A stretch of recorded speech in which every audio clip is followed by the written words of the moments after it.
Bonjour à toutes et à tous. Le sujet que je vais vous évoquer aujourd'hui, c'est sur le fait de rester à la surface des choses.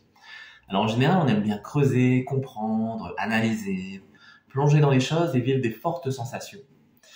Cependant, dans certaines voies, par exemple dans le zen, on invite à simplement s'asseoir, méditer en silence et être simplement là. Être ce corps, être cette posture, sans ressentir des flux d'énergie, sans se plonger dans une conscience grande et étendue des choses, mais de réduire tout doucement cet espace à ceux qui se présentent là, ici et maintenant, et de réduire tout doucement justement cette conscience pour ne plus être que ce moment, jusqu'à ce que tous les flux, tous les surplus disparaissent. Et ça, c'est quelque chose souvent qu'on aime moins, parce qu'on aime bien ressentir des grandes choses, on aime bien s'étendre, on aime bien se développer. Donc on veut augmenter. Et parfois, ce qui est intéressant, c'est de réduire, puisque au fur et à mesure que l'on va réduire cette conscience à simplement ce qui se présente dans notre environnement, pas de pensée de projection sur l'avenir ou sur ailleurs, sur un autre endroit, sur une autre personne, mais plutôt l'énergie qui est présente ici, de ce corps, de ces émotions, de cet environnement et de cet environnement intérieur aussi. Dans cette posture, eh bien, on va développer de plus en plus de simplicité. Alors, on en parle beaucoup de la simplicité.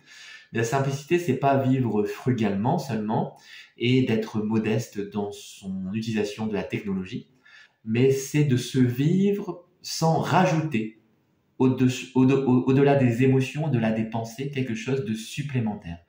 C'est-à-dire que, par exemple, lorsque je suis triste, lorsque je suis en colère, lorsque je suis joyeux, c'est d'être cette émotion-là, sans forcément avoir besoin d'en faire quelque chose comme, par exemple, une haine, un regret, une frustration, ou bien au contraire un besoin, une addiction, hein, quand c'est positif, qu'on a besoin toujours de se raccrocher à ces choses, et de l'utiliser comme un objet.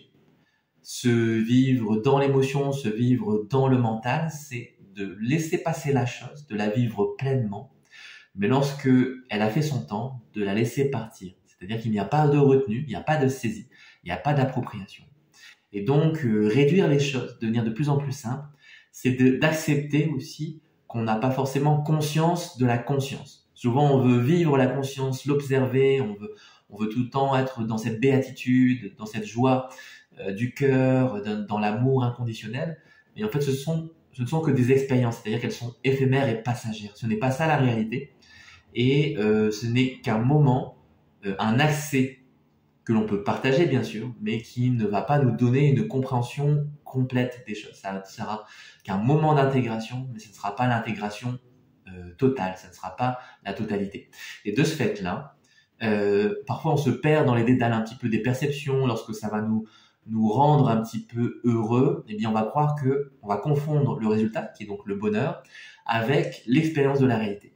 L'expérience de la réalité se fait sous toutes les formes, et ce n'est pas forcément seulement de la joie, ça peut être bien sûr des aspects négatifs, mais en fait dans cette expérience un petit peu de l'immanence, on va trouver tout doucement aussi de la transcendance. Mais la transcendance ne va s'exprimer que si on accepte d'être là, qu'on ne fuit pas la réalité, qu'on n'essaie pas toujours d'être un petit peu dans son paradis, d'être dans la béatitude, d'être toujours un petit peu avec les petits anges, à flotter au-dessus des choses et du monde.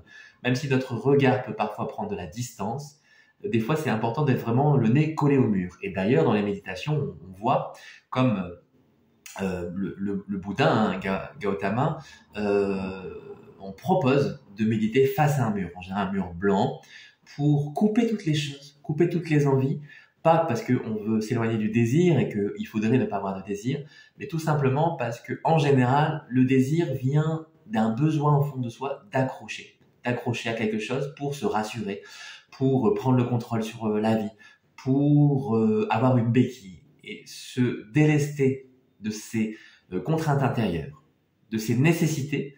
Ça va nous rendre une liberté incroyable et la possibilité de choisir vraiment notre chemin de vie, plutôt que de subir par les nécessités familiales, sociales, fondamentales, le besoin de survie de l'être humain.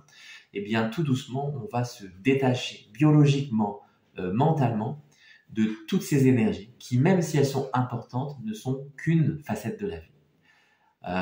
Donc, vraiment retourner à cette simplicité et rester à la surface des choses, c'est-à-dire ne pas essayer de plonger dans une énergie profonde qui serait sous-jacente, mais lorsque une émotion, par exemple, je vois un beau ciel bleu avec un beau soleil, eh bien, j'ai simplement du plaisir, de la chaleur dans le cœur, dans la tête, sur la peau, et ça me réchauffe. Mais je ne vais pas aller chercher ce que cela signifie, ce que ça fait bouger en moi, même si j'ai une belle expérience. Je vais simplement la vivre sans la pousser, sans vouloir aller plus loin. Et cette simplicité de rester simplement à la surface de manière très superficielle, très légère, un petit peu comme le nénuphar ou comme le thé à la surface de l'eau, je vais flotter et je vais me laisser guider dans ce fluide, dans ce bain d'énergie. Mais je ne vais pas rentrer dans une sensation de profondeur. Au contraire, je vais rester très très en hauteur, très très en surface. Et ceci va me donner une vision de plus en plus profonde, paradoxalement, de la réalité. Et parce que justement, je ne recherche pas la profondeur. Elle apparaîtra si cela se fait, mais ce ne sera pas une recherche et par conséquent, du coup, ce ne sera pas une identification. Et c'est ceci qui va révéler tout doucement la réalité telle qu'elle est, sans projection, sans, comment dire, sans transformation. Voilà. Et c'est ici que les choses vont vraiment, du coup, se transmuter, les énergies vont pouvoir évoluer dans le sens d'une réalité qui ne dépend pas de moi, en fait, tout simplement. Voilà pour ce petit partage. Je pense que j'ai fait le tour de ce que je voulais dire. Voilà. Profitez bien de votre journée ou de votre soirée. Je vous dis à bientôt.